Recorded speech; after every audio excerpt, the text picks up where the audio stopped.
Hey there, good morning, good afternoon, good evening, whenever you're seeing this. Sharon Horne-Ellstrom here. Welcome to day 40 of our Let's Grow annual challenge. Today we're talking about, I guess I got a question for you right off the bat, is our topic today is effective communication. Not just communication. We've all experienced communication that didn't go the way we wanted it to. We didn't get the result or the outcome that we wanted. Maybe it resulted in us not talking to someone for a long time or communicating with them or ending a friendship or a relationship, or maybe it sparked an argument. Ever said anything that sparked an argument? One thing I found in long-term relationships and partner relationships, sibling relationships are long-time relationships, right? Is we know the exact phrases and words and tone to use to trigger the other person to get the response we want. Sometimes we want to upset them and we get that and we know how to do that. But let's switch gears and think about how can we effectively communicate, meaning we intentionally get the results and the outcomes that we want from our communications to create growing relationships. Well, I've got about 4 different things I want to touch on with respect to this topic, so I'm going to go pretty quickly. The first one is, I guess let's start with the question. How effective a communicator do you think you are right now? On a scale of 1 to 10, 1 being, yeah, pretty awful, lots of things don't go the way you want them to, 10 being, yep, pretty much every conversation I have creates the result, the understanding, the outcome that I'm looking for. You know, usually when we communicate with someone, it's to communicate information, it's to ask a question, it's to find out if they want to do something or don't want to do something, how they're feeling, what's going on in their life, etc. Every communication doesn't have an overt result or outcome we want. Sometimes it's just built to build the relationship and to grow closer together. So with that in mind, on a scale of 1 to 10, where do you think you are right now as an effective communicator? I would say I'm probably about a 5 or a 6. Pretty average in terms of it's something that I need to work on more. I think we always need to continually improve in things like that. And I would say my weakest and worst communication skill and effective communication skill and ability is listening. It's something I'm going to work on my entire life because I always want to improve and get and be a better listener. Now, being a coach and consultant, you'd think listening would be naturally one of my strengths, and it hasn't been most of my life. And I could make excuses and reasons for it, but it just is inherent in part of who I am. I am a very direct person. I want the person that's communicating with me to get to the point as quickly and as easily as possible. But a lot of people that I work with, a lot of people I interact with, need to tell their story. They want to tell their story because they want to build the understanding. And that's where things that we're going to talk about today come into play. Active listening. I am an excellent active listener, but I have to turn it on. And I would like it to be more automatic. So we're going to talk about a couple of things. Number one, a couple of types of communication. One is transparent communication, meaning we are being authentic and real and who we are, and we're not hiding or being sneaky or manipulative in our messages or in our communication. Guess what? I've been in relationships with people that are super manipulative, secretive, closed-minded, and manipulative in their conversations and their behavior. It doesn't feel very good because that's like, I like to think the direct and exact opposite of how I am in communication. So we want to be authentic. We want to be who we are. We want to be honest and open in our communication because that builds trust and understanding and confidence in ourselves and in the other person that we're communicating with. Another type of communication is compassionate communication.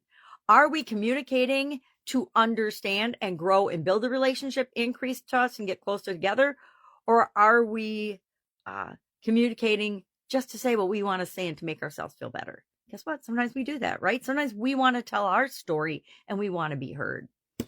The other one is empathetic communication.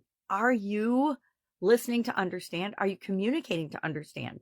Are you open to understanding and seeing are you even willing to see the other person's point of view?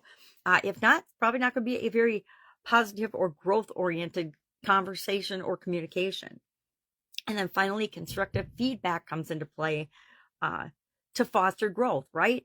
The only way we grow is if we know how we're doing. And we always are judging how we're doing, but we usually judge ourselves really, really harshly. So it's often better to get outside feedback from other people and other parties, especially those that we're trying to improve our communication skills and our relationships with. And again, then it depends on the relationship, whether you want feedback from someone or not. If it's, somebody online in social media, go ahead, share your feedback. But chances are, if it's a hateful, negative, judging message, I'm probably just not even going to read it, because it tells me where you are in your journey. It doesn't tell me where I am, and it's not really designed to help me. Constructive feedback is designed to help the other person. It's not given to bitch them out or complain or judge them. It's given because you know that if they knew this, it could really help them out, right? Is your spouse cheating on you? Well, your sister or best friend might not want to tell you, but guess what? It's something you really kind of want to know, right? And it might hurt, and you might blame that person, which is really stupid, by the way, in my humble opinion. But sometimes we need to do that, right? Sometimes we need that feedback and information. Sometimes we just need information about life. So, active listening. Today, let's practice a little active listening, because that's one of the most effective ways we can grow in our communication.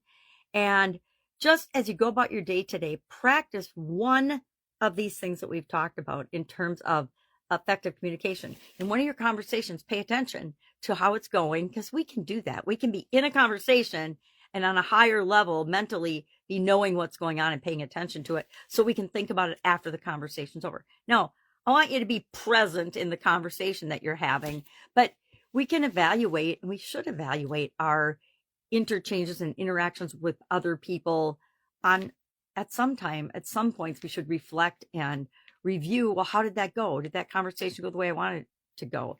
I guarantee you, just like I have been involved in conversations, usually highly emotionally charged conversations, and it escalates, and then it finally ends, and you go away, and as soon as you walk away, you're like, oh, I should have said this, and you didn't. And it's probably better that you didn't.